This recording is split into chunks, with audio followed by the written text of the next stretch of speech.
qui devait se tenir en mois de janvier, mais on l'a décalé un petit peu pour des aspects organisationnels que vous connaissez. Et donc je remercie nos partenaires, Laboratoire Abvi. Je remercie professeur Abkari, qui, comme vous le savez, est expert dans les Mickey, et il va nous traiter aujourd'hui les états infectieux, les risques infectieux. Alors, cette rencontre, à côté du fait que c'est la première de 2026 qui sera, Inch'Allah, une année très riche, vient dans un contexte particulier, qui est celui du démarrage du DE des Mickey.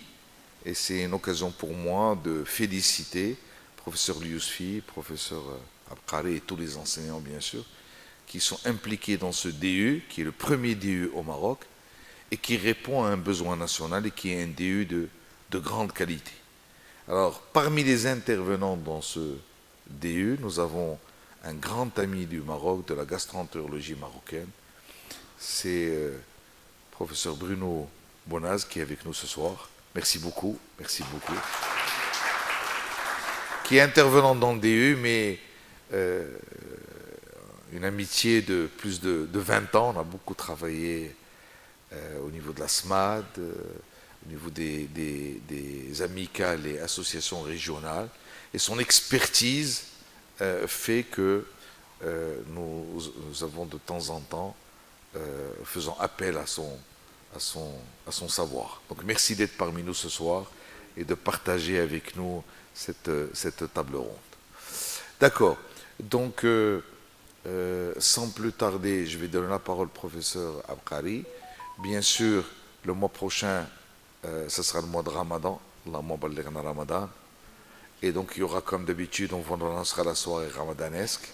Il y aura bien sûr d'autres rencontres avant les journées, mais je voudrais parler des journées, puisque cette année, elles sont fixées au 14, 15, 16 mai, ici à Fès, à la faculté de médecine.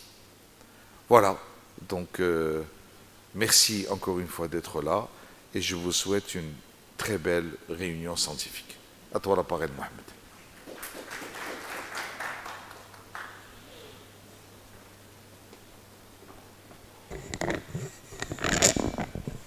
Merci, professeur Ibrahimi.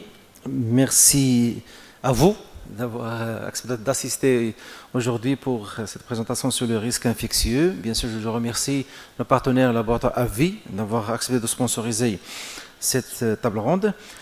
Donc, le risque infectieux dans les Mickey, je pense que c'est un problème qu'on vit chaque jour avec nos patients Mickey. On sait actuellement, avec les Mickey, il y a une évolution considérable des moyens thérapeutiques. Je pense les moins jeunes se rappellent des moyens thérapeutiques qu'on avait avec les Mickey. Il y avait que les corticoïdes, la mésalazine, la salazopérine et autres. Donc maintenant, il y a une flambée de moyens thérapeutiques. Il y a plusieurs traitements, plusieurs cibles thérapeutiques qui sont actuellement en émergence. Ça a permis de modifier complètement la prise en charge des maladies, un meilleur contrôle de la maladie, une meilleure histoire naturelle. Bien sûr, on voit de plus en plus de formes compliquées parce qu'on diagnostique de plus en plus, mais en même temps, il y a une émergence d'infection. Il y a un risque infectieux qui est important, qui est tangible, qu'on le vit chaque jour. Donc aujourd'hui, la présentation se veut d'évaluer ce risque infectieux, ses facteurs de risque, comment on pourra le prévenir éventuellement. Bien sûr, avant d'aborder le vif du sujet, on voit bien sûr à travers ce diagramme qu'en partant de la population générale, où on a un risque qui est plus ou moins faible, et en partant par les différents moyens thérapeutiques, et on a un risque qui va en augmentant jusqu'à devenir très très important avec les thérapies combinées et même avec les trithérapies lorsqu'on associe plusieurs immunosuppresseurs. Et bien sûr, on veut toujours créer un équilibre entre le contrôle de la maladie et le risque infectieux. Et bien sûr, la devise, c'est qu'il y a un équilibre en permettant un meilleur contrôle avec le moindre risque infectieux. Donc la première information que j'avance aujourd'hui, c'est que le risque infectieux chez les patients Mickey, il est 2 à 3 fois celui de la population générale. Et je parle de risque d'infection grave. Donc les patients Mickey sont déjà eux-mêmes des facteurs de risque de par leur pathologie, mais également de par leur traitement et leurs complications de leur maladie. Ce risque pose un problème de fardeau majeur pour l'impact clinique et l'impact économique.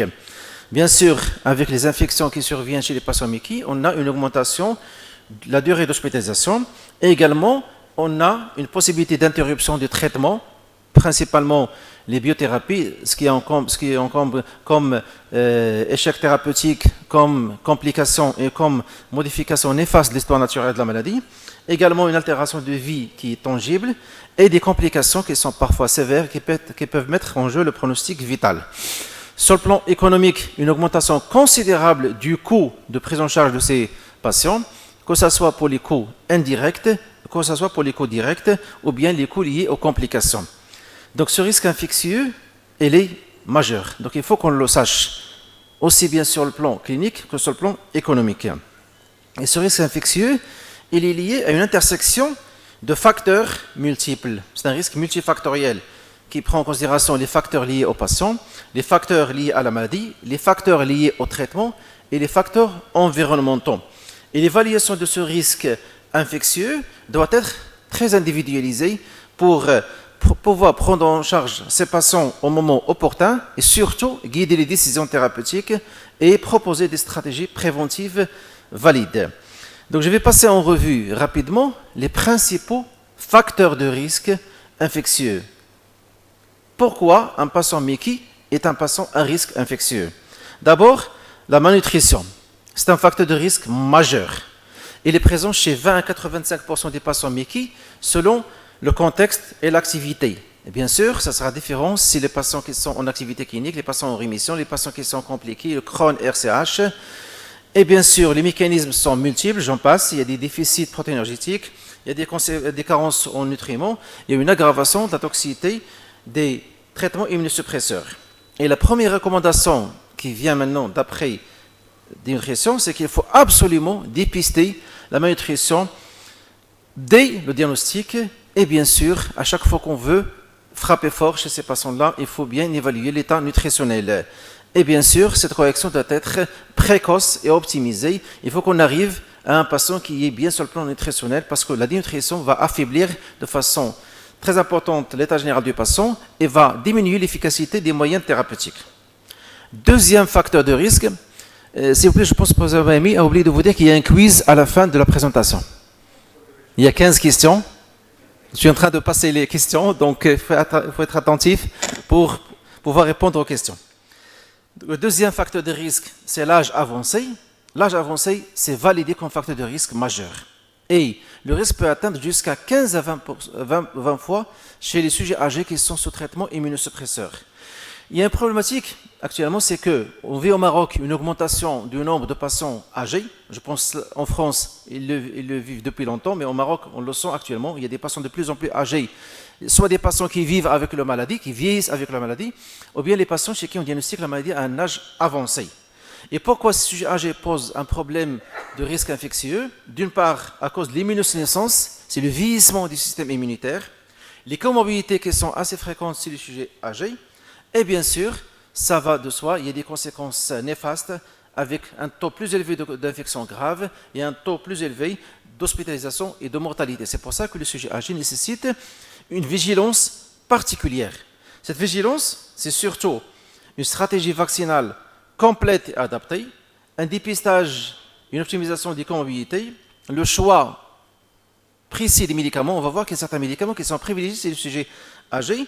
Et bien sûr, à chaque fois que nous avons un patient qui est âgé, chez qui on a un MICI, il faut absolument qu'on fasse une évaluation gériatrique. Pas nécessaire d'avoir un gériatre spécialisé, mais il faut faire une évaluation spécifique pour ces patients-là sur tous les plans, sur le plan comorbidité, sur le plan état général, état physiologique, déficit et ainsi de suite. Troisième facteur de risque contradictoire, c'est l'obésité et le surpoids. La malnutrition est un facteur de risque, mais également l'obésité est un facteur de risque et peut multiplier jusqu'à 2 fois le risque infectieux. Pourquoi? Parce que le tissu adipeux est un élément pro-inflammatoire qui va sécréter des cytokines pro-inflammatoires et une altération de l'immunité. Et en plus, chez les sujets obèses, il y a une modification de la pharmacocinétique. C'est pour ça que ces patients-là, ça associe souvent à des pertes de réponse ou bien une non-réponse primaire parce qu'il y a une mauvaise distribution des médicaments. C'est pour ça que c'est des patients qu'il faut absolument monitorer de façon très rapprochée. Et la recommandation ici, c'est l'optimisation thérapeutique individualisée et une prise en charge multidisciplinaire des sujets obèses. Ensuite, toujours comme étant facteur lié au patient, c'est la lymphopénie. La lymphopénie, surtout si elle est sévère inférieure à 500, est un grand facteur de risque d'infection opportuniste qui peut aller jusqu'à 3 à 5 fois. Et les principales causes, c'est la myélosuppression. C'est pour ça que les patients qui sont surtupéries nécessitent une surveillance rapprochée par la NFS pour détecter les cytopénies précoces, mais également la corticothérapie prolongée. Et là, vous allez voir que cette corticothérapie prolongée reviendra régulièrement. C'est l'un des plus grands facteurs de risque. Non, on prescrit les corticoïdes de façon régulière, mais on oublie que c'est des immunosuppresseurs. On va voir, lorsqu'on va les classer, on va remarquer que ce sont des immunosuppresseurs quand même qui sont modérés à sévères. L'inflammation de la maladie elle-même est un facteur de risque de lymphopénie et la malnutrition. Ici, j'aboutis aux recommandations. Il faut éviter la corticothérapie prolongée, corriger la dénutrition, essayer au maximum de contrôler la maladie avec tous les moyens thérapeutiques disponibles et faire des NFS régulières pour dépister la cytopénie. S'il faut réduire la dose de tupérine, oui. S'il faut associer une prophylaxie antipneumococcique, il faut la faire. Là, c'est les facteurs de risque liés aux patients. Maintenant, deuxième facteur de risque, c'est lié à la maladie elle-même. Donc l'activité inflammatoire est un facteur de risque. Un CDI qui est élevé augmente de 25 à 30% le risque infectieux. La sévérité de la maladie, surtout le phénotype compliqué, l'atteinte extensive, les complications locales, principalement l'abcès préopératoire, et les manifestations extra-intestinales, tous ces éléments-là contribuent à avoir un plus grand risque infectieux. Et là, j'ai retrouvé cet article de 2025 qui a comparé les sujets qui sont en rémission et les sujets qui sont en activité. Et là, c'est clair que les patients qui sont en rémission durable ont moins 35 à 40% de risque infectieux, que ce soit pour le risque infectieux global, gastro-intestinal et extra-digestif. Et dans ce cas-là, le facteur clé qu'on doit toujours garder, c'est qu'il faut absolument contrôler la maladie. Il faut absolument avoir une rémission profonde qui doit être l'objectif thérapeutique. Non pas pour modifier l'histoire naturelle de la maladie, mais pour minimiser le risque infectieux. Troisième facteur de risque, c'est les facteurs de risque liés aux médicaments qu'on prescrit chez les patients MICI. Et là, j'ai essayé de synthétiser l'ensemble des médicaments. Et là, on commence par ceux qui sont non immunosuppresseurs. C'est les aminosalicyliques et les budesonides inférieurs à 6 mg par jour. Ensuite, on passe au Vido. Au Vido qu'on n'a pas au Maroc, vous allez voir, c'est un bon médicament. Parce qu'il a une immunosuppression qui est sélective pour l'intestin uniquement. Il n'y a pas d'effet systémique. Ensuite, on a les tupérines à dose classique qu'on utilise, le méthotrexate, les corticoïdes à faible dose et à durée courte, et les budesonides supérieurs à 6 mg. Là, l'immunosuppression elle est faible. Ensuite vient un paquet de médicaments où l'immunosuppression elle est modérée à sévère. Et c'est là qu'il faut faire attention. C'est les corticoïdes prolongés et à forte dose, les tupérines à forte dose, méthotrexate à forte dose, les anti-TNF et les anti-JAK. Et en dernier, l'ustekinumab. J'ai trouvé pas mal d'articles qui disent que c'est faible. Moi, je pense qu'il faut le mettre dans l'immunosuppression modérée, parce que ce n'est pas totalement dénudé de complications infectieuses. Ici, on dichotomise les différents médicaments. On voit que certains médicaments ont un tropisme vers les virus, d'autres pour les bactéries, d'autres pour les infections fongiques. Et si on prend par exemple les tupérines, le risque principal est un risque viral. Pour les anti-TNF, c'est surtout les bactéries, surtout les mycobactéries. Et pour la thérapie combinée, c'est là où ça fait mal. Plus qu'on associe des médicaments, plus que le risque cumulatif augmente. Donc les patients qui sont en combothérapie ou bien trithérapie ont un plus grand risque infectieux que les autres patients. Là, c'est clair. Le diagramme il est clair. On part d'un patient qui n'a aucun immunosuppresseur à des patients qui ont une trithérapie et l'odds ratio passe de 8 jusqu'à 14,5 chez les patients qui sont en trithérapie. Donc la recommandation elle est claire. Privilégier la monothérapie tant que c'est possible. Si on a une combothérapie, il faut la réévaluer au bout de 6 à 12 mois, non pas pour l'efficacité uniquement, mais pour le risque infectieux. Désescalade, c'est on a une rémission profonde pour essayer de réduire l'immunosuppression chez les patients. Et bien sûr, pour les corticoïdes, essayer de faire un sevrage rapide et ne pas dépasser plus 3 mois. Au Maroc, on vit un grand problème avec les corticoïdes. On a des patients qui sont sous corticothérapie depuis de longs mois, sinon des années, parce qu'ils se sentent bien. Et bien sûr, être bien avec les corticoïdes, oui, c'est une bonne chose, mais il y a beaucoup d'effets indésirables. Il y a les effets indésirables cuticinoïdes, il y a le diabète, l'HTA, mais il y a le risque infectieux qui est majoré. Et dans ce cas-là, il faut essayer au maximum, devant tout patient Mickey, être à dose minimale efficace pendant la durée minimale efficace. On compare maintenant les biothérapies versus les petites molécules. Et si on voit comme classement, l'anti-TNF est le médicament à risque le plus élevé et les anti-JAK intermédiaires.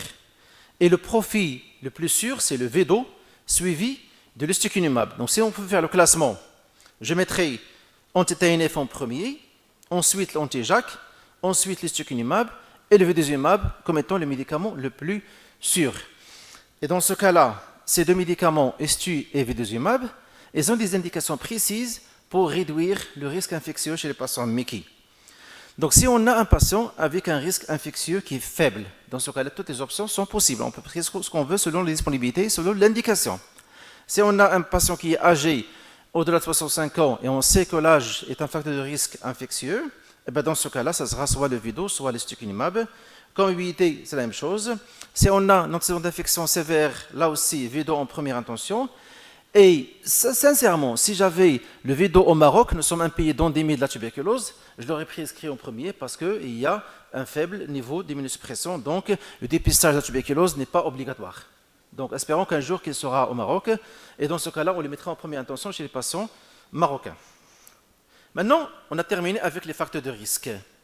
Si on récapitule, il y a des facteurs de risque liés aux patients, principalement malnutrition, âge avancé, lymphopénie, facteurs liés à la maladie, l'activité de la maladie et les facteurs médicamenteux. Là, on va dichotomiser ces infections une à une. Et on commence par les infections virales. Et là, vous voyez le diagramme qui regroupe l'ensemble des infections virales possibles chez les patients Mickey.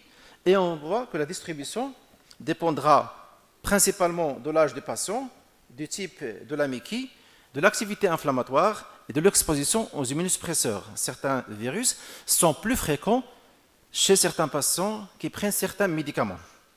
Et on commence par le CMV. Le CMV, déjà, la séroprévalence dans la population générale est de 50 à 90%, sinon 100% dans certaines populations. Et il est présent dans 20 à 30% des poussées sévères de RCH, avec un taux de mortalité qui est élevé, et un taux de colectomie qui est plus élevé chez les patients ayant une colite à CMV associée. Et bien sûr, vous savez que les facteurs de risque de colite à CMV, c'est surtout la poussée sévère de RCH, l'hospitalisation, la corticodépendance, la corticorésistance et l'immunosuppression intensive. Donc les patients qui prennent 2, sinon 3 immunosuppresseurs. Initialement, je voulais parler uniquement en globalité, mais j'ai préféré quand même, puisque nous avons des résidents avec nous, de montrer comment on diagnostique cette colite à CMV. D'abord, il y a la suspicion clinique. Bien sûr, on va faire l'endoscopie. L'endoscopie, on a des aspects qui sont parfois pathognomoniques, parfois des aspects qui sont atypiques. Et les biopsies sont obligatoires en zone ulcérée et non ulcérée. Et l'immunohistochimie, c'est le gold standard. Et sa spécificité dépasse 95% si on retrouve des inclusions intranucléaires. Concernant la PCR, elle a un seuil significatif, la PCR dans les selles. La PCR dans les selles, un seuil significatif qui est de 250 copies par milligramme. Si on a un seuil qui est plus faible, nous avons une forte probabilité, mais ce n'est pas nécessaire que ce soit pathogène, parce qu'on a un phénomène, ce qu'on appelle la colonisation. On a des patients qui sont colonisés par le CMV sans que ce soit pathogène. Donc, globalement, quand est-ce qu'il s'agit d'une colite à CMV avérée? Si on a un contexte clinique compatible, la présence d'inclusion à l'immunohistochimie des selles et des biopsies, et la PCR sur biopsie qui dépasse 250. Là, il n'y a pas photo, le diagnostic est posé, il faut passer au traitement. Quand est-ce que l'infection est probable? Lorsqu'on a une forte suspicion clinique, une PCR positive mais inférieure à 250, et une immunohistochimie négative, et dans ce cas-là, il faut faire les biopsies. Quand est-ce que ne pas traiter? si on a l'immunohistochimie qui est négative, une PCR tissulaire négative ou très faible, une bonne réponse aux corticoïdes et l'absence de signes de gravité. Et bien sûr, je passe sur le diagnostic différentiel qu'on connaît tous. C'est une poussée sévère de Mecki, une infection à Clostridium difficile, une colite ischémique, autre infection virale. Mais gardez dans l'esprit que le diagnostic se base principalement sur l'immunohistochimie et sur la PCR en détectant un nombre supérieur à 250 copies par milligramme. Ça, ce qui concerne le CMV.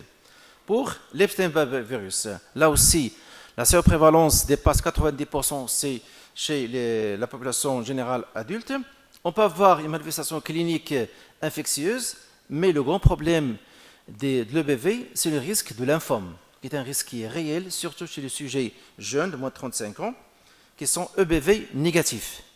Et si on compare la fréquence du lymphome chez les patients sous traitement Mecki, on remarque que le thioporine ainsi que la combothérapie, c'est-à-dire thioporine plus anti-TNF, s'accompagne du plus grand risque de lymphome. Et bien sûr, la surveillance, c'est quoi? C'est une NFS régulière. La charge virale, c'est on a des symptômes typiques, des symptômes évoquant une infection. Et bien sûr, un examen régulier. Et si on a des signes d'infection à CMV ou bien suspicion de lymphome, il faut arrêter le traitement et entreprendre des démarches diagnostiques. Mais attention, chez les patients qui sont séronégatifs, ces patients-là, il faut, bien sûr, je ne dirais pas contre-indiquer, ça se dit dans certains articles, mais c'est des patients chez qui il ne faut pas prescrire les thioporines. Donc, quelle est les étapes diagnostiques? D'abord, on évalue avant un traitement immunosuppresseur. On demande la sérologie EBV, IgG.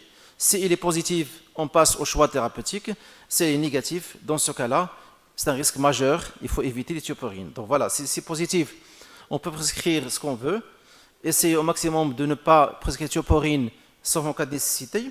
Mais si vous avez un EBV qui est négatif, ni thioporine, ni combothérapie, il vaut mieux chercher ailleurs, chercher vers les médicaments qui sont safe sur le plan infectieux.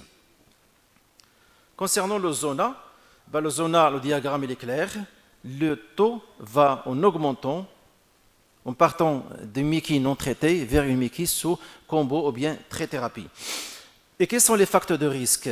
Principalement, c'est une infection liée aux anti-JAK, avec une fréquence qui est dose dépendante, et surtout durant les 6 à 12 premiers mois de traitement. D'autres facteurs de risque, c'est les sujets âgés de plus de 50 ans, les thérapies combinées, la corticothérapie, là je reviens à la corticothérapie encore, et l'immunosuppression prolongée. Donc, en guide de recommandation, il faut éviter de prolonger le traitement de façon inutile, il faut éviter les thérapies combinées, et bien sûr, il faut faire attention chez les sujets âgés, et bien sûr, entreprendre la vaccination chez les patients qui nécessitent une protection contre le zona. Pour l'hépatite virale B, cette plaque, je l'ai corrigée avec le professeur Abid deux fois. Donc, ce sont les recommandations actuelles concernant la prise en charge du risque de réactivation de l'hépatite B. C'est un risque quand même qui arrive jusqu'à 50% des patients qui sont anti-HBs positifs, avec un risque mortel en cas d'hépatite fulminante.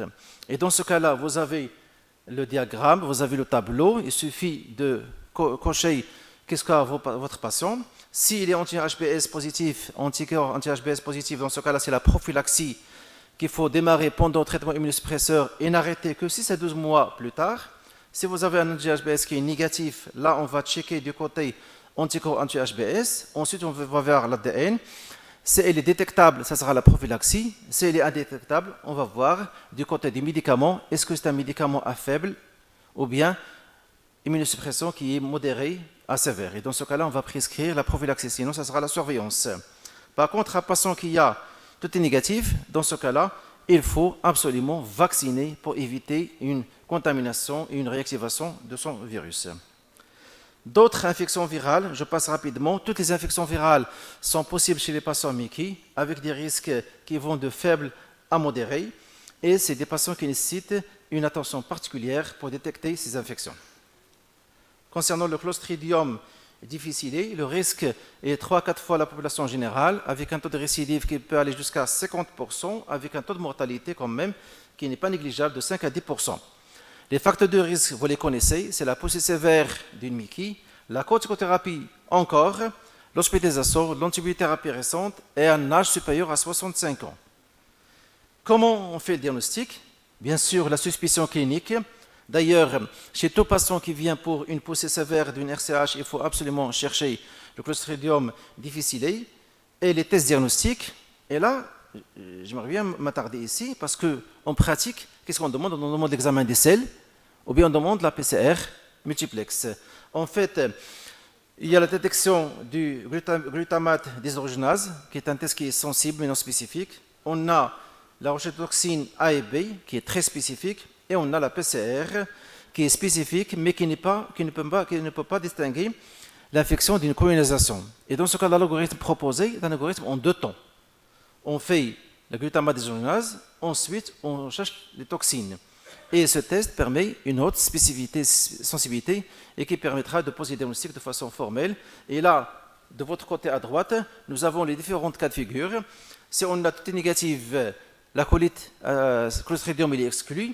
Si on a le GDH positif et toxine positive sur infection qui est confirmée, dans le cas de GDH positif, le PCR positif, il est possible, et dans ce cas-là, on va se fier plutôt à la clinique.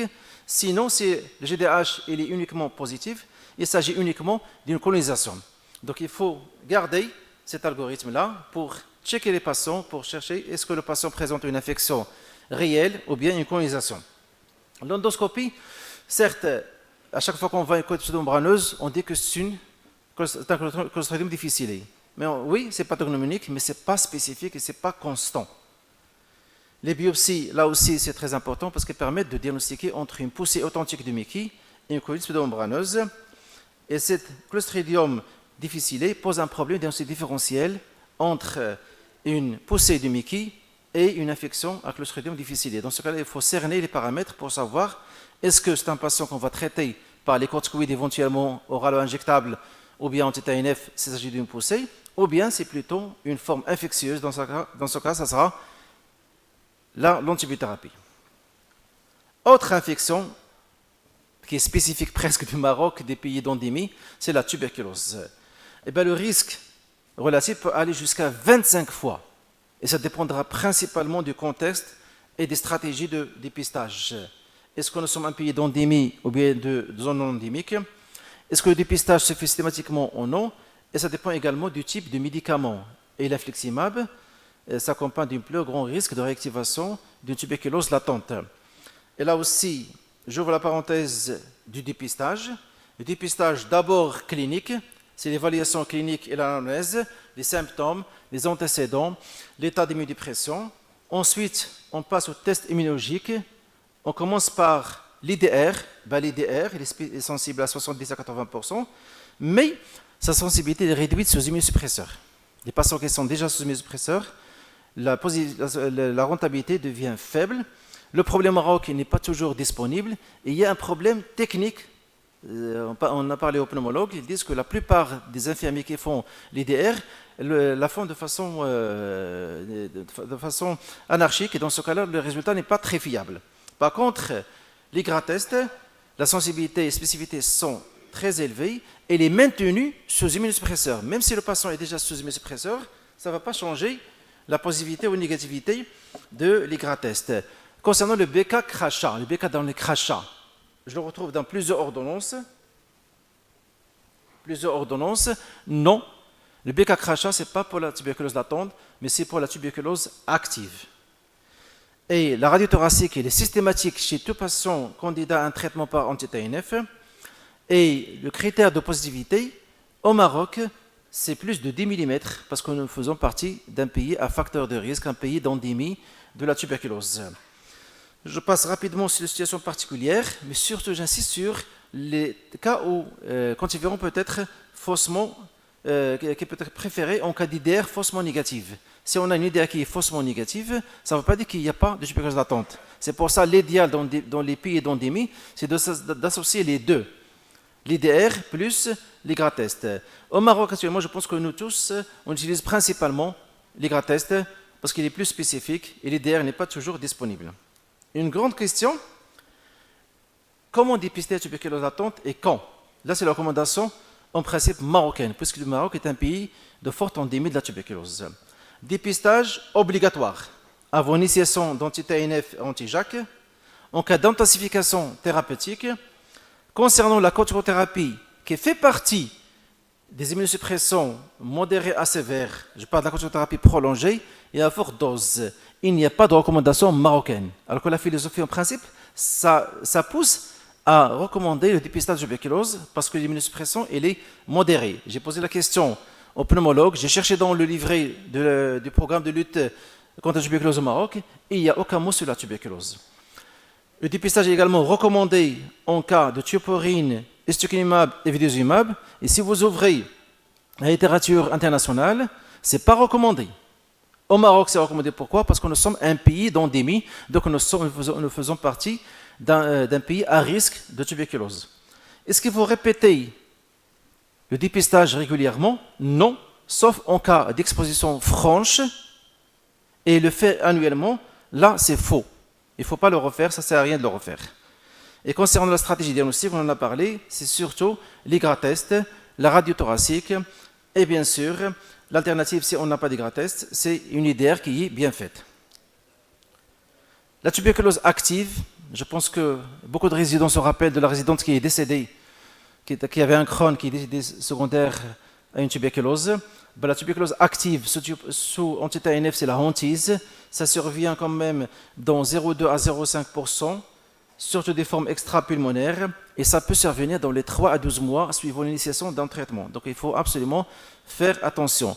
Les facteurs de risque sont multiples, et des facteurs de risque liés aux patients, principalement l'appartenance à une zone d'endémie, l'absence d'une chimioprophylaxie en cas de tuberculose latente, une corticothérapie, une infection récente, une combothérapie, une dénutrition. Là, on revient aux facteurs de risque globaux d'une infection chez les patients Mickey.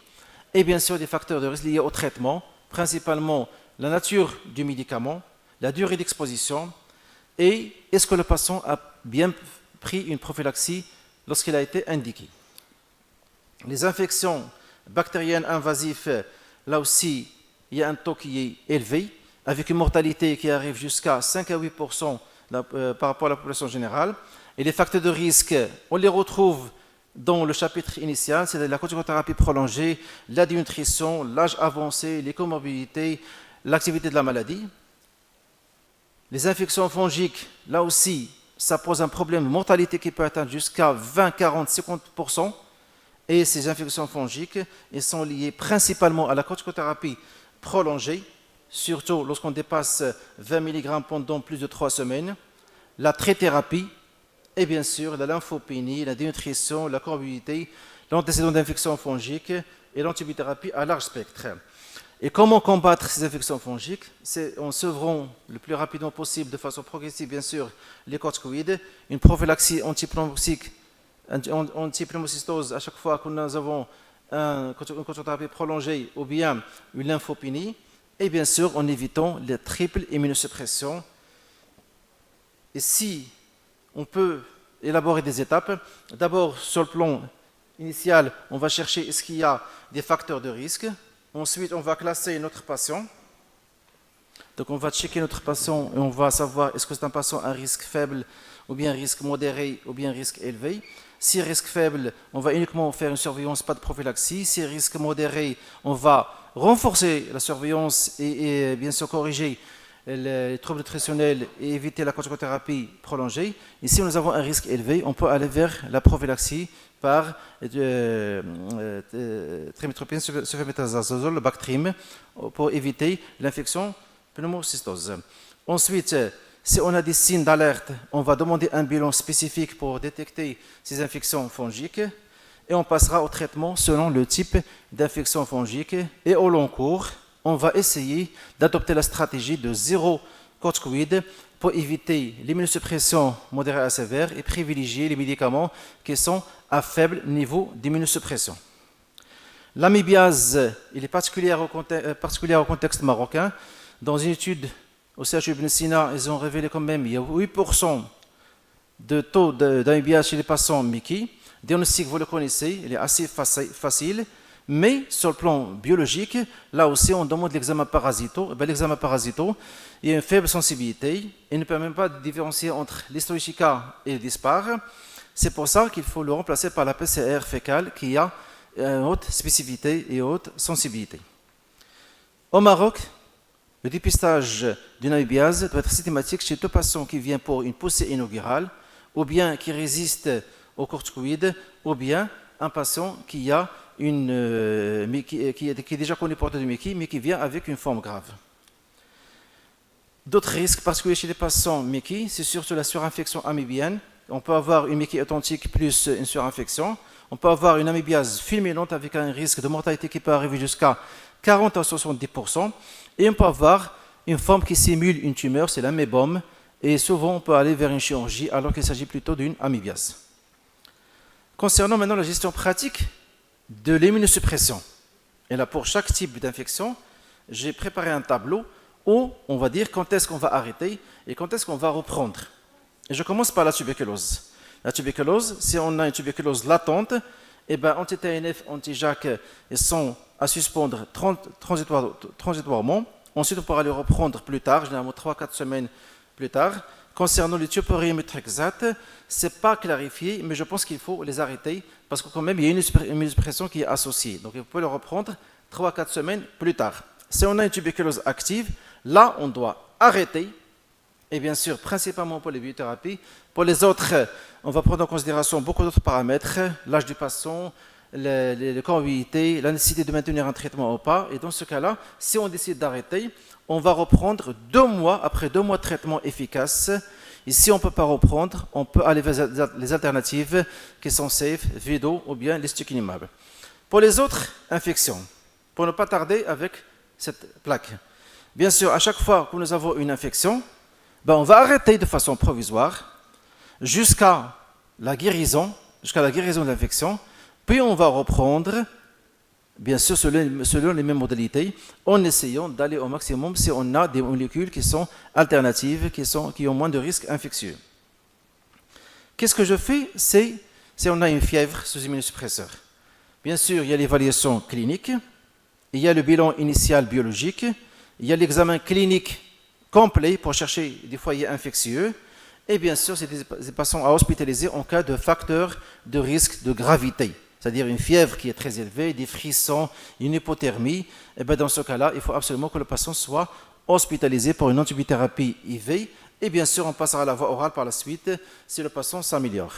Si on a une fièvre qui dépasse 5 jours, sachez que tout patient Mickey, ces immunosuppresseurs qui développe une infection, il s'agit, jusqu'à preuve de contraire, d'une infection opportuniste. Et dans ce cas-là, il faut entreprendre des démarches pour chercher cette infection.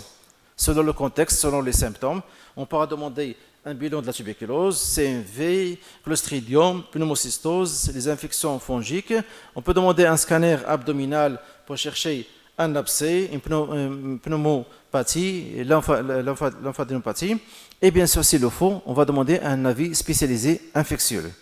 Et bien sûr, globalement, la gestion des immunosuppresseurs, elle est simple. Si on a une infection qui est mineure, bien contrôlée, on peut maintenir le traitement avec surveillance étroite. Mais si on a une infection qui est sévère, il faut absolument arrêter et ne reprendre qu'après la guérison complète de cet état infectieux.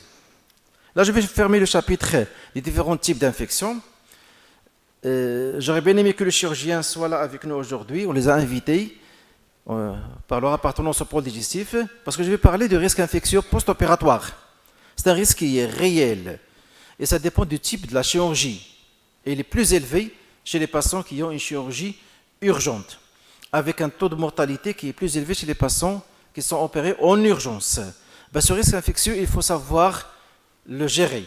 Pourquoi? Parce que d'abord, il y a des facteurs de risque qui sont gérables, à savoir, comme on a fait avec le risque infectieux global, on a l'hypolémie, on a la dénutrition, l'obésité, l'abcès préopératoire, la chirurgie urgente versus élective, la transfusion également, parce qu'il y a un effet immunomodulateur, et nous avons un effet protecteur qui est la chirurgie mini-invasive, laparoscopique ou bien robotique. Et ces facteurs modulables peuvent diminuer le taux d'infection post-opératoire si on sache les gérer. Comment on va les gérer? Les 4 piliers majeurs. C'est l'antibiothérapie préopératoire systématique, l'optimisation nutritionnelle avec un délai généralement de 2 à 4 semaines avant la chirurgie, et le conseil et l'objectif, c'est que le patient doit arriver à la chirurgie avec un taux d'albumine qui dépasse 30, parce que cette optimisation permettra de réduire de façon drastique la durée d'hospitalisation, la chirurgie et les complications post-opératoires. La chirurgie mini-invasive, là aussi, elle est bien parlante. Ça permet de diminuer le taux d'infection d'un taux qui est très élevé. Et surtout, il est indiqué dans les situations qui sont non urgentes et qui ne sont pas complexes. Par contre, il est contre-indiqué lorsque nous avons un patient qui a une chirurgie d'urgence, ou bien des adhérences, ou bien des fistules complexes. Il y a un concept de la réhabilitation post-opératoire précoce qui permet une reprise d'activité, une reprise de la normalité dans les délais plus rapidement possible. Eh bien, cette réhabilitation précoce permettra de réduire de façon drastique la durée d'hospitalisation et la réduction des complications. Il y a un autre élément que les chirurgiens nous posent toujours avant d'opérer les patients. Est-ce qu'on va garder ce médicament ou pas? Ce médicament, ça peut être le corticoïde, ça peut être la thioporine, ça peut être les anti-TNF, les anti-JAK, ISTI. Donc, comment on va leur répondre? D'abord, on va hiérarchiser le risque. Risque élevé, intermédiaire et faible. On commence par le risque élevé. C'est la corticothérapie, surtout à forte dose à durée prolongée. Les anti-JAK. Le risque modéré, c'est l'ustekinumab et le Vedo. Et le risque faible, non significatif, c'est anti-TNF. Avant, on disait qu'il y a un risque d'infection post-opératoire. Maintenant, les études Puccini et la recommandation ECHO disent non, on peut garder le médicament à condition, bien sûr, de bien checker l'état du patient, l'état nutritionnel, l'âge du patient, les conditions de la maladie, les complications et le type de la maladie. Les autres médicaments, que ce soit le guzulkimab, le risankizumab, le 5-ASA, thioporine et métrexate, il n'y a pas d'augmentation de risque infectieux post-opératoire. Et ça va aboutir à ce tableau, qui est simple. En préopératoire, les corticoïdes, il faut les sevrer de façon progressive 2 à 4 semaines avant la chirurgie. Les anti-JAK, on les arrête 1 semaine avant la chirurgie. L'USTI et le Vedo, pas de problème, on peut les continuer. Le risankizumab, le guzulkimab, 5-ASA et thioporine, on peut les maintenir. Et pour les anti-TNF, je pense maintenant on va garder dans l'esprit qu'on peut les garder, mais il faut prendre en considération plusieurs facteurs. Il y a certains patients chez qui on doit les arrêter parce que plus que la durée de l'anti-TNF avant la chirurgie est courte, plus que le risque infectieux augmente chez certaines catégories de patients, surtout les patients qui ont des complications de leur maladie ou bien des facteurs de risque associés. Et là, je vais aller vers le dernier chapitre, c'est celui de prévention. Comment on peut prévenir les infections post-opératoires, les infections chez les patients MICI? Il y a plusieurs recommandations, que ce soit des recommandations japonaises, canadiennes, américaines, européennes, et même nous avons le guide de lutte contre la tuberculose, le guide marocain. Nous n'avons pas des recommandations typiques marocaines, mais j'ai pris quand même des informations de ces guides. Élément très important, et on ne le cessera jamais de le dire, ce dépistage d'infection doit se faire dès le diagnostic de la MICI. Dès qu'on diagnostique le patient, il faut faire ce dépistage. Parce qu'on aura besoin peut-être, soit dans les semaines, dans les mois, dans les années à venir, d'un traitement par biothérapie, d'un traitement immunosuppresseur. Et dans ce cas-là, peut-être qu'on n'aura pas le temps de demander ce bilan pré-thérapeutique. Il faut le faire dès le diagnostic et surtout avant un traitement immunosuppresseur. Pourquoi?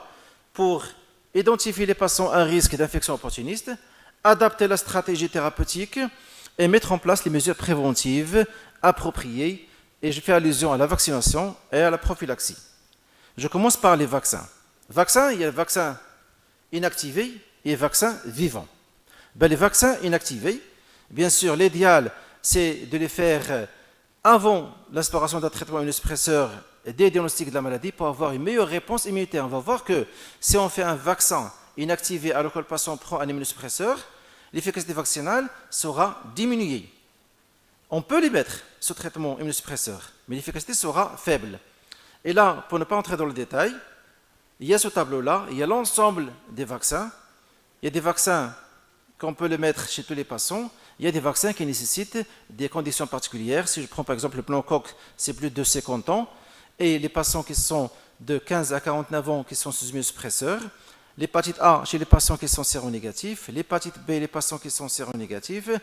Le zona chez tous les patients qui dépassent 50 ans, même s'il y a un antécédent de zona, parce que le zona, le virus reste dans les ganglions. Donc le patient peut développer un zona par la suite. Et chez les jeunes qui sont sous immunosuppresseurs.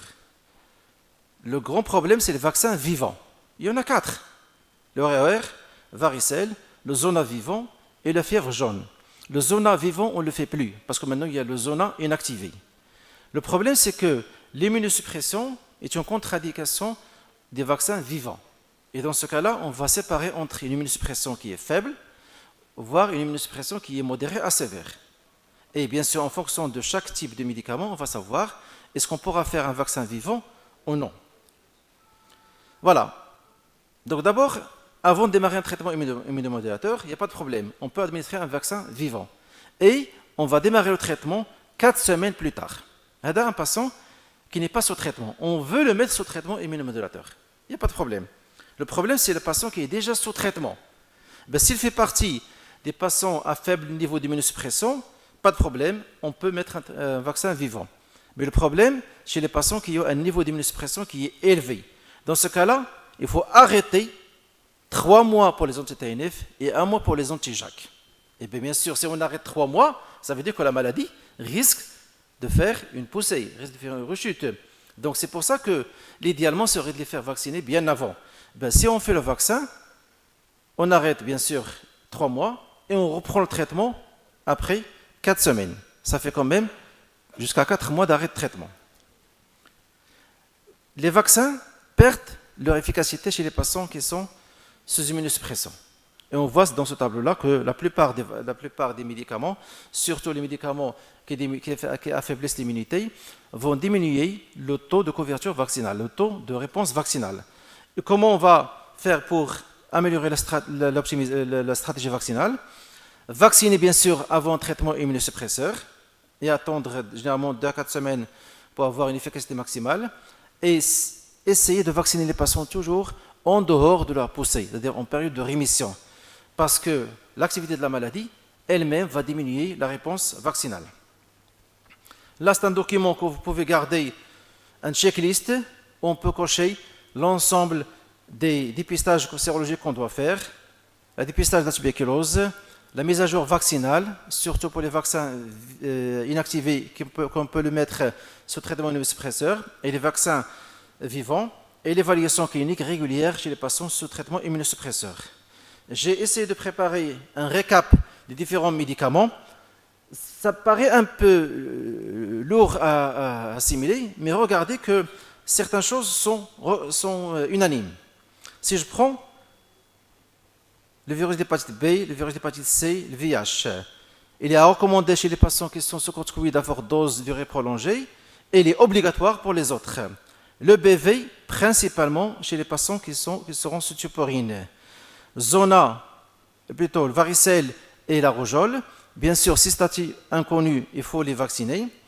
La tuberculose, discutable pour la corticothérapie, mais il est recommandé asystématique pour les autres. Pour les vaccins inactivés, pas de problème. Pour les vaccins vivants, il faut absolument les faire avant l'immunosuppression. Et pour l'HPV, il faut respecter les recommandations standards du pays. Bien sûr, faire un frottis vaginal chez toutes les femmes et faire la vaccination. J'ai posé la question aux gynécologues aujourd'hui. Le vaccin HPV est disponible au Maroc, mais on ne le fait pas. On ne le fait pas. Nous, les gastro, on oublie. Les dispensaires ne le font pas. Donc, il n'y a pas de recommandations qui sont appliquées. Les recommandations existent au Maroc, mais elles ne sont pas appliquées. Il y a beaucoup de choses ici dans le checklist et dans le comparatif qu'on l'admet sur le plan théorique, mais qu'on ne les fait pas en pratique. Un élément, c'est le cocooning, c'est-à-dire la protection de l'entourage. Parce que la protection de l'entourage, ça va entraîner une protection du patient. Parce que c'est un patient qui est déprimé, il peut attraper l'infection de son entourage. Donc il faut vacciner l'entourage proche. Il faut encourager des mesures d'hygiène, principalement l'hygiène des mains, le port de masque si les symptômes respiratoires, l'éviction si on a des infections contagieuses et éviter le contact si on a des lésions vésiculeuses parce que ça peut constituer une varicelle. Un petit mot sur le voyage. Le voyage est au risque infectieux. Les Mickey ne contre-indiquent pas les voyages, mais il faut faire des précautions parce qu'il y a un risque infectieux plus élevé. Il y a plus de diarrhée de voyageurs, il y a plus de contacts, il y a plus d'échanges. C'est pour ça qu'il faut absolument une consultation pré-voyage 4 à 8 semaines auparavant pour bien sûr checker sur la destination, la durée, le traitement et chercher est-ce qu'il faut avoir des vaccinations spécifiques au pays destinataire. Et bien sûr, il y a des conseils pratiques pour éviter la contamination, pour éviter le contact, pour éviter que ce patient immunodéprimé attrape une infection qui risque de mettre en jeu ce pronostic vital. Et là, vous avez ce site-là, IBD Passport, vous avez toutes les recommandations concernant les voyages des patients Mickey. Et là, j'ai 3 types de vaccins qui sont spécifiques pour les voyages. La fièvre jaune, pour les patients qui vont voyager dans les pays d'Afrique subsaharienne et d'Amérique du Sud. Et là, l'anecdote que j'ai, c'est un joueur de l'équipe locale de Fès qui est venu me voir parce qu'il est suivi pour un Crohn. Il voulait voyager avec son équipe dans un pays d'Afrique subsaharienne. Il demande, est-ce qu'il peut prendre le vaccin de la fièvre jaune? Il est sous anti-TNF. La réponse, elle est claire. Non, tu ne devrais pas aller avec ton équipe. Parce que je ne peux pas arrêter le traitement. Et dans ce cas-là, soit qu'on devrait vacciner auparavant, soit on va donner un certificat d'exemption, je ne pourrai pas le faire. Sinon, je vais éviter le voyage et c'est ce que j'ai fait pour le patient. Je l'ai interdit de voyager avec son équipe.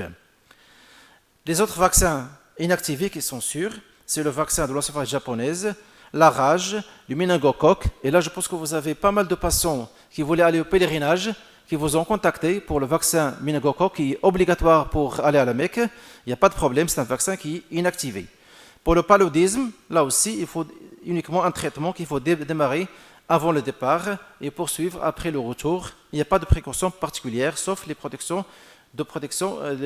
mesures de protection globales. Pour terminer, les perspectives et innovations. Maintenant, il y a des nouvelles biothérapies qui sont en cours d'innovation, qui sont plus sélectives. Les résinquisinumables, les méricisinumables, qui ont un profil de sécurité qui est favorable. Il y a les anti-TLA1 et nous avons des petites molécules qui ont une sélectivité qui est accrue. Donc, ils auront moins d'effets indésirables infectieux. Nous avons également des vaccins de nouvelle génération, surtout avec la technologie ARN messagère, qui permet une meilleure immunité et surtout des schémas vaccinaux accélérés pour permettre une protection plus rapide. Nous avons également des biomarqueurs prédictifs qui vont permettre de sélectionner les patients qui sont à risque de développer des infections au cours des Mickey, que ce soit des facteurs prédictifs biologiques ou bien des facteurs génétiques. Et bien sûr, il y a maintenant l'intelligence artificielle qui commence à nous envahir. Et dans les études, il y a des algorithmes de prédiction de risques infectieux. Il y a des intégrations des modèles cliniques, biologiques, omiques, ainsi de suite, pour détecter quels sont les patients à risque et les dépister au moment opportun avant d'arriver au stade de complication. Et bien sûr, ces algorithmes vont aider à une décision thérapeutique personnalisée pour chaque patient. Donc pour terminer, j'espère que je n'ai pas été trop long, le risque infectieux, il est réel, mais il est modifiable par une approche globale qui va prendre en considération l'ensemble des facteurs de risque des patients qu'on a vus tout à l'heure. Et ces facteurs de risque vont bien sûr aboutir à un dépistage préthérapeutique systématique, à une vaccination optimale et au moment opportun avant le démarrage d'immunosuppression et idéalement au diagnostic de la maladie, et bien sûr surveiller les patients de façon régulière pour détecter à chaque moment les signes infectieux.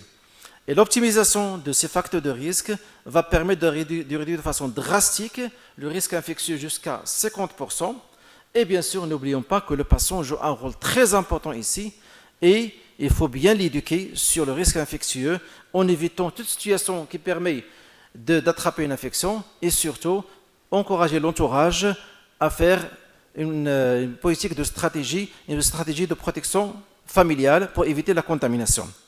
Et cette prévention et la gestion optimale du risque infectieux, elle est la base de la réussite du traitement chez tout patient qui est sous immunosuppresseur pour éviter les effets indésirables. Donc, on essaie de contrôler la maladie, on la contrôle avec le minimum risque possible infectieux. C'est terminé, j'espère que je n'ai pas abordé la durée. Je vous laisse les questions. Merci.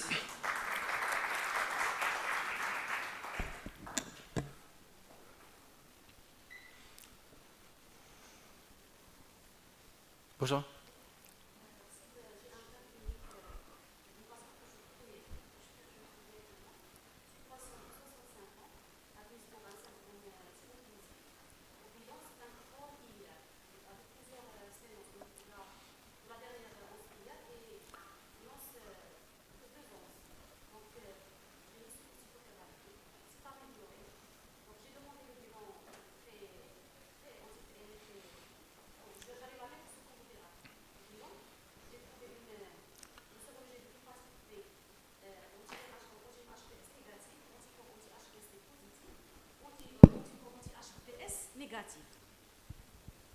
Et donc l'antigène HBS négatif, mais l'anticorps anti-HBC positif et l'ADN l'ADN négatif, PCR négatif, indétectable. indétectable.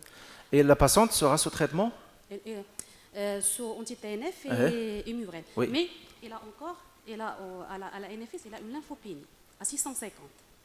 Mais les neutrophils sont normaux. J'ai demandé l'avis de l'hématologue, il m'avait dit que cette lymphopénie peut entrer dans le cadre de son syndrome inflammatoire. Oui, bien sûr, oui. Donc j'hésite. Est-ce que je la mets sur combothérapie ou je sais pas, ou et pour le traitement de l'hépatite B, est-ce que je la mets sous traitement? Donc d'abord pour l'hépatite B. L'hépatite B, nous avons un GHBS qui est négatif, anticorps anti-HBC qui est positif. Voilà, un petit moment.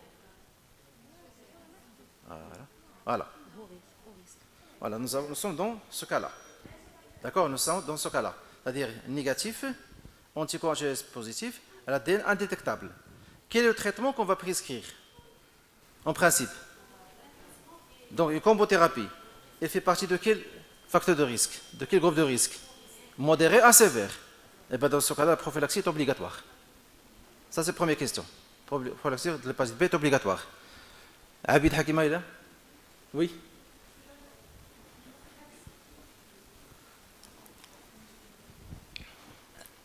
Bonsoir tout le monde. Merci Oussad pour cette excellente présentation. Alors là, on a deux immunosuppresseurs combothérapie qui sont les deux à risque modéré. Et donc, on préfère donner de la prophylaxie anti-HVB si vous décidez effectivement de démarrer le traitement. Lymphopénie, comme on l'a dit tout à l'heure, dans les facteurs de risque, ça peut faire partie, voilà, les facteurs de risque de lymphopénie, on a l'inflammation. Tu vois, on a l'inflammation intestinale. L'inflammation est un facteur de risque de plus. Donc, si on arrive à éliminer toute infection qui pourra expliquer la lymphopénie, c'est une patiente qu'il faut absolument traiter. Il reste maintenant quel traitement? Vous avez proposé la tioporine et une combothérapie. L'idéal serait de trouver un médicament qui est plus sélectif, un médicament qu'on n'a pas au Maroc, ou bien un médicament plus safe en matière infectieuse. Pourquoi pas le stucunimab? Donc il y a un risque infectieux, je ne sais pas, mais je pense qu'il n'y a pas de contre-indication pour démarrer la biothérapie. Qu'est-ce que vous en pensez, professeur Bonaz?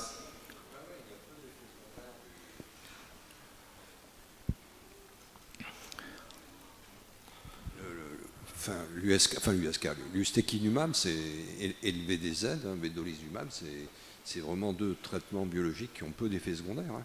Donc il faut vraiment privilégier chez les sujets âgés, chez les sujets à risque et tout. Je suis étonné d'ailleurs que vous n'ayez pas le vedolizumab, alors que visiblement vous avez le Rinvoq, non? Enfin, je pense.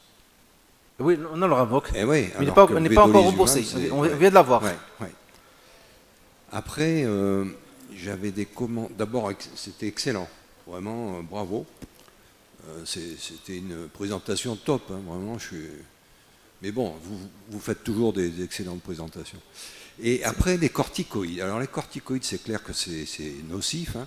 Moi, j'ai toujours été... Moi, personnellement, quand je passais des corticoïdes aux anti-TNF, je les arrêtais systématiquement. Je mettais les gens sous hydrocortisone ou je dosais la cortisolémie. Et j'utilisais... Donc, pas d'association corticoïde avec autre chose. Ouais. Et j'utilisais énormément, à Grenoble, dans le service, on utilisait de la nutrition entérale. Parce qu'en fait, la nutrition entérale, c'est aussi efficace que les corticoïdes, hein, surtout chez l'enfant, l'adolescent. Et bon, un peu moins que les corticoïdes, mais c'est quand même, il y a peu d'effets secondaires. Alors effectivement, il y a la sonde nasogastrique, mais si on discute bien avec les patients, ils l'acceptent, tout du moins quand ils sont à l'hôpital. Après, on arrivait à le continuer. Ou maintenant, il y a aussi, on utilisait le modulène IBD, hein, qui se prend par la bouche, quoi, en solution.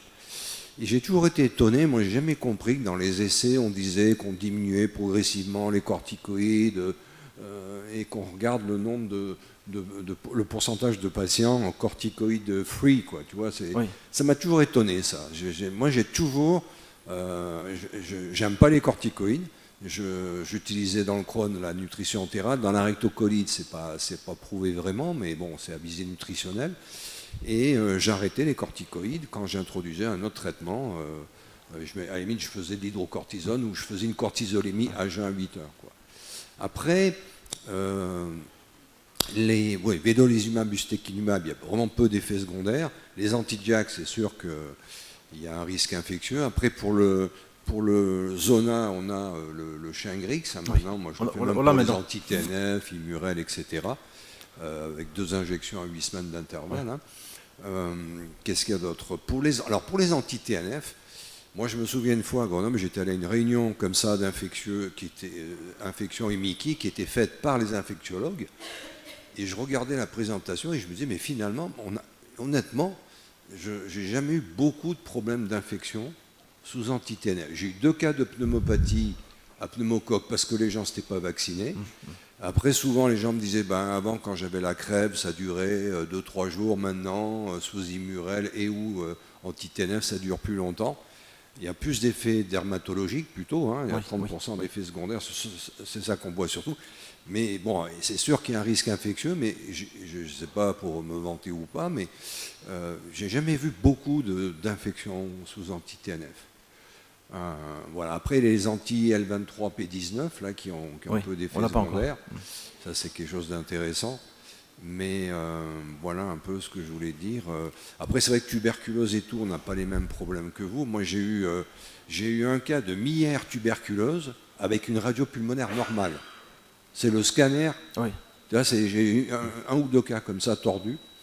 Mais c'est vrai que... Après, avec les anti-TNF, finalement, je ne sais pas comment vous faites vous, mais nous, on nous dit on fait le bilan pré-anti-TNF, quantiféron, radiopulm et tout. Mais finalement, est-ce que vous contrôlez, est-ce que vous faites une radio pulmonaire? Tu vois, est-ce que tu contrôles sous traitement, sauf s'il y a de la fièvre et tout, enfin, s'il y a un problème. Mais finalement, on ne contrôle pas les gens sous traitement. Ben effectivement, c'est la question que j'avais posée aujourd'hui au pneumologue, aujourd'hui même. J'ai parlé avec le professeur Amara, le professeur Benjeloun, et ils m'ont livré le programme marocain de lutte contre la tuberculose. Il n'y a aucun mot sur le dépistage régulier de la tuberculose. Uniquement chez les patients qui ont une nouvelle exposition franche. Mon problème au Maroc, c'est que nous sommes un pays d'endémie, donc nous sommes toujours confrontés à la tuberculose. Donc l'idéal, je pense qu'il faut absolument faire un contrôle régulier. Moi, sincèrement, j'ai 3 patients qui sont décédés de tuberculose. 3 patients, quand même, c'est beaucoup.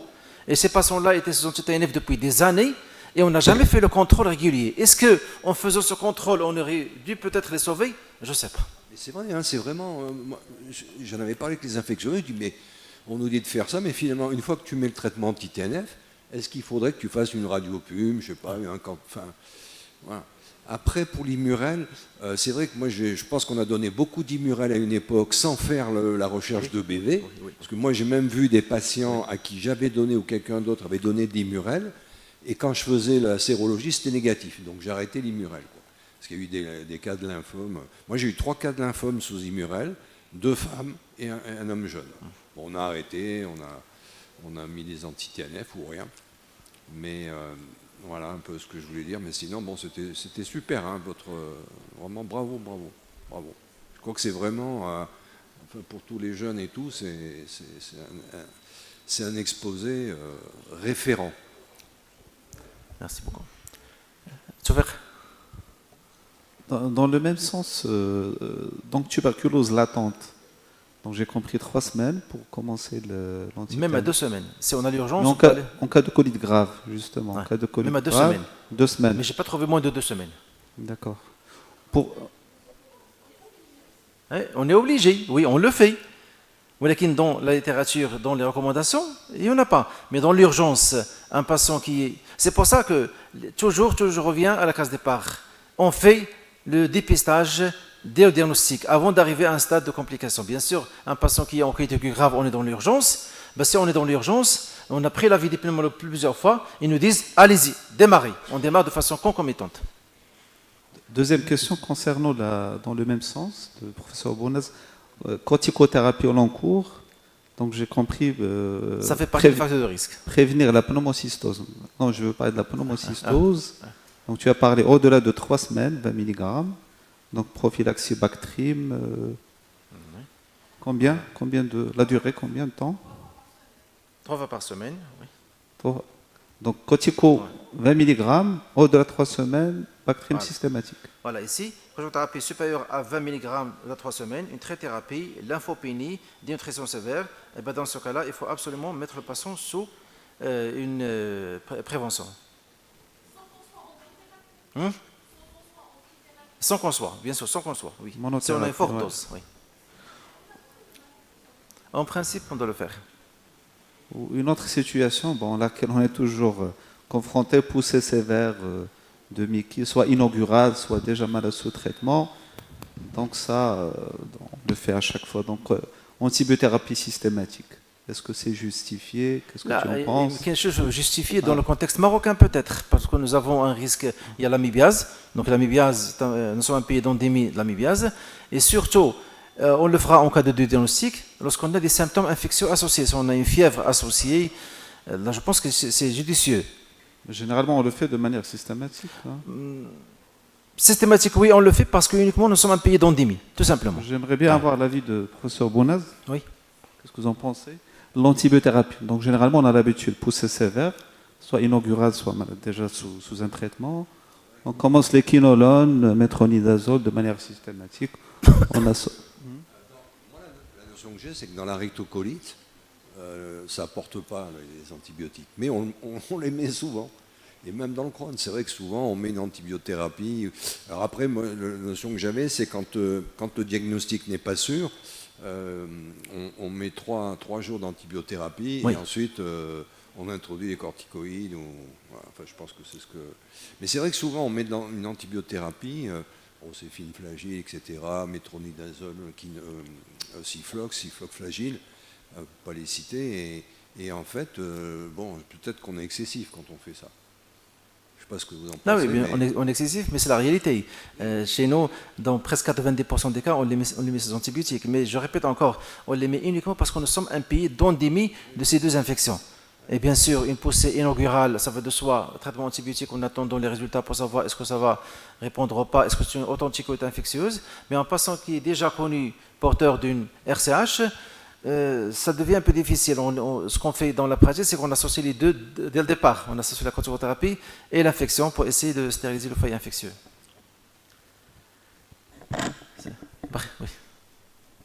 Oui. Allez-y.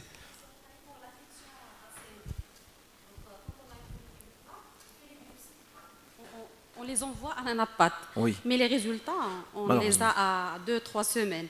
C'est trop tard. Oui, c'est trop tard.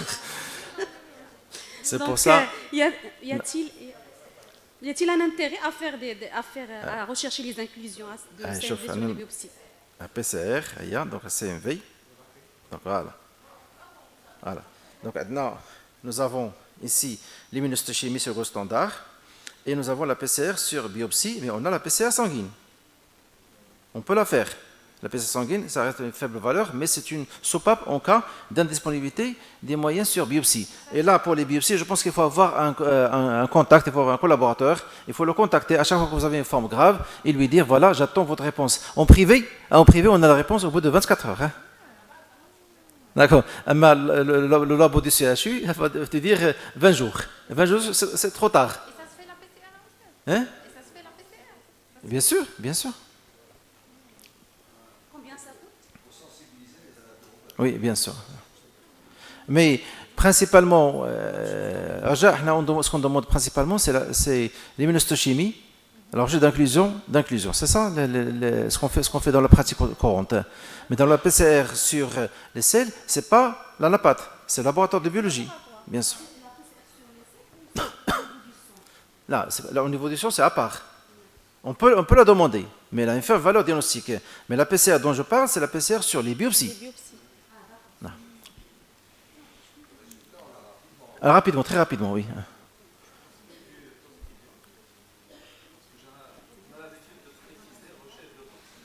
Non, voilà. Exprès, aujourd'hui, c'est aujourd'hui que j'ai changé la plaque concernant le Clostridium. Voilà, en principe, voilà l'algorithme en 2 temps. Je demande d'abord la détection du glutamate déshydrogénase. Ensuite, je passe à la recherche de toxines. Ce qu'on fait dans la pratique, nous, même au CHU, c'est la recherche de toxines d'emblée. Sinon, nous avons la PCR multiplex. Donc, au maximum, si on peut faire un algorithme en 2 temps, il va nous permettre de détecter le maximum d'infections et d'éviter de traiter un patient qui a une colonisation qui, en principe, qui n'a pas de pouvoir pathogène, de traiter à tort. Paraît-il, j'ai posé la question à un biologiste. Paraît-il, il y a 2 tests pour la recherche des toxines. Si on dispose de la PCR, elle est aussi fiable que les Bien autres. sûr, oui. Donc la recherche de toxines par PCR. Sinon, il faut passer par les 2 autres tests. PCR, toxine. hein.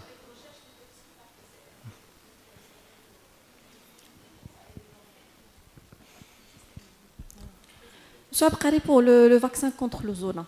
Donc, vous avez mis au-delà de 50 ans, il faut tout vacciner. Oui. Et moins de 50 ans, Tous les patients qui sont sous immunosuppresseurs. donc il faut tout, quel que soit l'âge. En principe, si supérieur à 50 ans, même s'il n'est pas sous immunosuppresseur, il faut le vacciner. Un Mickey, plus de 50 ans, c'est à vacciner. D'accord. Même Un si on jeune sou- patient sous immunosuppresseur de 19 à 49 ans, il faut le vacciner. Et bien sûr, maintenant, je parle du vaccin inactivé, recombinant, qui n'est pas contre-indiqué chez les patients qui sont sous traitement immunosuppresseur. Il faut bannir le vaccin vivant. Après, je ne sais pas comment ça se passe chez vous, mais en France, moi j'ai énormément de patients qui n'osent pas se vacciner à rien. hein. Tu vois, grippe, tu dis grippe, pneumocoque, Oui. Covid, zona, il te dit ah non. Ah, voilà, nous avons un double problème. Nous avons un double problème. Il y a nous qui oublions de vacciner les patients. On oublie, d'ailleurs dans la pratique, l'hépatite B on oublie l'HPV chez les jeunes, on oublie la rougeole, on oublie pas mal de choses. Mais il y a des patients également qui refusent de se faire vacciner. Et j'ai pas mal de patients chez qui j'ai donné la vaccination d'hépatite B et ils traînent depuis des... Ah, je suis allé au dispensaire, je ne l'ai pas trouvé, à la pharmacie, je ne l'ai pas trouvé, et ça traîne. Oui. Concernant l'économie à Nada, j'ai un problème avec les patients. Maintenant, j'ai checklist pré-thérapeutique. Et je prescris l'ensemble des sérologies et reviens te voir le lendemain. S'il te plaît, est-ce que tu peux me retrancher 2 ou 3 bilans ça va me coûter cher. Après, pour les vaccins vivants, on dit qu'il faut les faire avant d'instituer un traitement. Le problème souvent, c'est que quand tu as des patients qui sont poussés voilà, de changer, c'est qu'il faut attendre au moins 1 mois, enfin les infectiologues. Au moins. Donc souvent, en fait, c'est bien joli, ça c'est la théorie. Mais en fait, souvent, quand tu as un patient qui va pas bien, bah, tu vas démarrer les traitements et puis, Inch'Allah, quoi. Ouais. C'est ça, c'est théorique ça, hein, tu vois. Enfin, c'est pas une critique. Hein, Oui, c'est théorique, mais on doit faire quand même le maximum, on doit faire ce qu'on peut faire. Parce que le jour où on a un patient qui développe une réactivation virale B, qui est mortelle ou bien une tuberculose active, on va se mordre les doigts. Attends. Survenir sous biothérapie et qui pourrait complètement contre-indiquer la reprise de la biothérapie. Je fais allusion à par exemple, pendant longtemps, on pensait que, par exemple, faire une uvéite herpétique, faire des choses comme ça, c'est très difficile de reprendre des biothérapies. Donc, est-ce qu'il y a des données récentes sur certaines infections qui éventuellement contre-indiqueraient la reprise de... Nada, là on revient vers la classification d'immunosuppression. Donc j'ai un patient qui est sous biothérapie ou bien combothérapie et qui fait une infection sévère qui pourrait contre-indiquer le retour à cette biothérapie. Ben, les recommandations maintenant sont claires. Il faut chercher un autre médicament qui a le profil infectieux le plus faible. Et les deux, c'est, nous avons le Stuximab, le Vedolizumab et les autres petites molécules qu'on n'a pas au Maroc, les Trazimod, les autres, ils ont un profil infectieux qui est plus faible. Par contre, si nous n'avons pas le Vedolizumab, nous avons le Stuximab et nous avons également la chirurgie. Donc, si nous avons une infection qui contre-indique la reprise d'un traitement, il ne faut pas y revenir. Dans la plupart des infections que je vais vous montrer aujourd'hui, c'est des infections qu'on peut reprendre le traitement après guérison. La majorité des cas, après guérison. Mais si on a une infection qui contre-indique absolument, il faut chercher autre molécule. Je pense que le Védo, on l'aura incessamment. Hein. C'est ce qui est prévu. Espérons. Oui, ça va être très intéressant quand même pour les patients. Exactement. Et puis surtout que le Dans la rectocolite, c'est un voilà. très bon traitement. Hein. Et puis ça va être privilégié en première parlerai demain, intention vu qu'il a moins d'efficacité Ouais, ouais. un peu en deuxième. Dans le Crohn, je trouve que c'est moins, Oui. moins évident. Après, c'est toujours celui qui tire le premier qui a raison. Hein. C'est Oui. maintenant, c'est Les premières lignes sont les meilleures. voilà. Eh oui. Un malade sous anti-TNF, il fait une infection. Donc, quelle que soit l'infection, tu diffères la perfusion? Non. Quelle non, que soit l'infection? non, non, non, non, non. Regarde. C'est pas, est-ce que je l'ai quelque part ici? En cas d'infection mineure, on peut maintenir un traitement. D'ailleurs, on m'appelle mineur. parfois de l'hôpital de jour. Monsieur tel ou tel est venu pour sa perfusion. Et là, une petite une grippe légère, une petite infection urinaire, moi je pense qu'on maintient. Par contre, en cas d'infection sévère, là c'est clair. Là c'est clair. Ça n'arrête jusqu'à la guérison totale. Mais une infection légère, on peut maintenir. Là, j'ai repris les recommandations texto.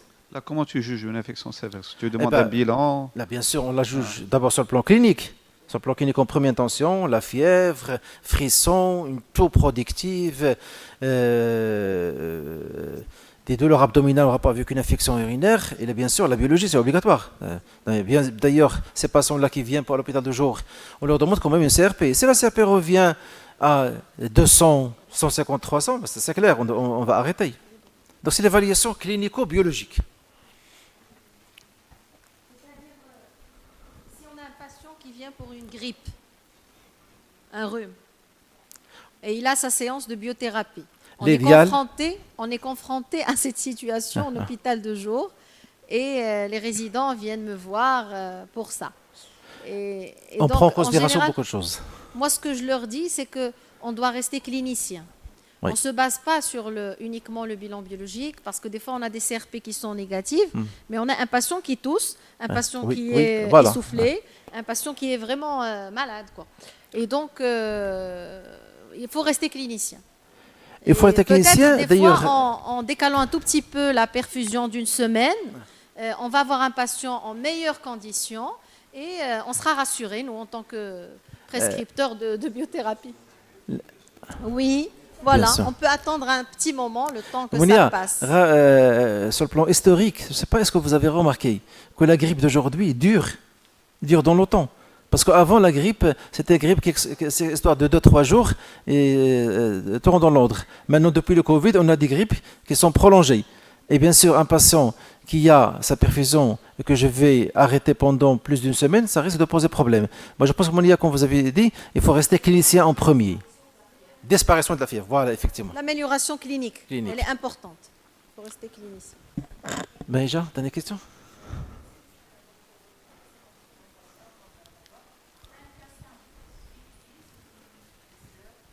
Quel est l'immunosuppresseur? Traîne avec une infection urinaire à Escherichia coli.